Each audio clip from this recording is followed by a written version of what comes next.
Ele me emancipou com 13 anos de idade, ele me emancipou psicologicamente. Falou, você é muito inteligente, você é mais inteligente do que a maioria das pessoas que me contratam como advogado. Então, se você tem essa inteligência toda, eu vou te tratar como adulto. Você não tem mais permissão para ficar de criancices idiotadas aqui. E eu me levei a sério, me respeitei. Tanto é que eu nunca pedi nada ao meu pai. E meu pai chegou a ser um homem rico. Depois ele abandonou tudo, virou franciscano, quando ele se converteu ao evangelho. Mas, pois bem, aí de 15 anos para frente, eu comecei a ter atitudes cada vez mais grotescas, fui ficando mais violentamente responsivo nas brigas, comecei a ficar muito mais perigoso, porque eu estava já bom e era forte, muito atletismo em mim, muita energia, e eu tinha um vulcão existencial aceso dentro de mim. Aí comecei a bater em gente que quebrava os braços, que era internada, que ficava em coma em hospital 3, 4, 5 dias. Comecei a ser ameaçado de morte pelos ricos da cidade, que contratavam... Já estava em Manaus, já? Em Manaus, de volta. Aí a Polícia Federal, um amigo do meu pai na Polícia Federal, advertiu meu pai que me tirasse da cidade, senão eu ia ser morto. Porque tinha muita gente contratada para me matar. Aí eu fui para o Rio, me internei lá com Arthur Vigílio Neto, na casa dele, meu amigo, e com os Grace. Depois de um tempo eu fiquei morando com o Reison Grace. Aí você arrumou páreo, aí tinha páreo, aí dava pra buscar mais. Jiu-jitsu de manhã e tarde de noite. E eles não podiam ficar brigando na rua porque eles eram os Grace. Então eles não queriam, não podiam sujar o nome da família. Então eu era o cara que batia nos outros por muitos deles. Então, Caio, esse cara eu não aguento mais. Dá uma surra nele, eu digo assim, de graça não. Mas se ele me provocar, eu atropelo.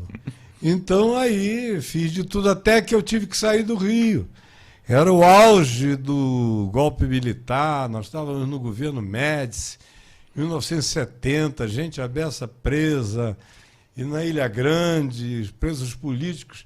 E naquele tempo, se você fosse apanhado com 3, 4 taruguinhos de baseado de maconha, aquilo já era considerado algo incluído em lei de segurança nacional. E você ia mandado para a Ilha Grande. E eu já estava com 33 amigos na Ilha Grande. E eu digo, o próximo sou eu. Todo mundo disse, olha, estão passando o pente fino, estão atrás de ti. Isso em Copacabana. Tipo, dói-code, é?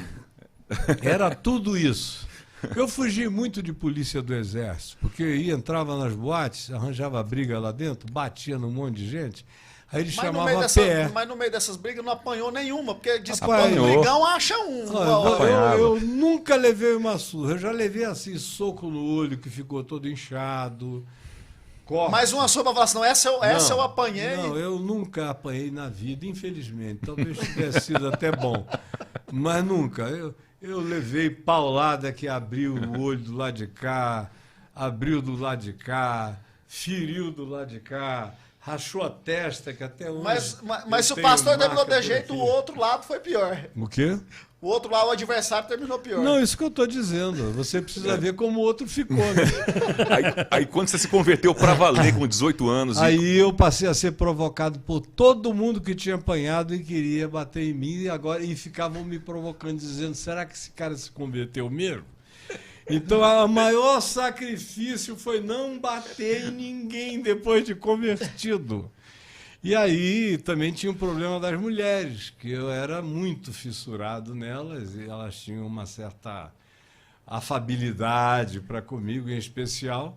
E aí meu pai falou, olha, você vai aprender a lidar com as mulheres e eu vou te ensinar também a controlar a sua capacidade de atropelar as pessoas com essa sua rapidez de luta que já vinha desde 5 anos de idade. Jejum e oração. E aí ele me colocou no jejum e na oração, e eu jejuei e orei 10 anos, dia sim, dia não, e períodos mais longos, quando eu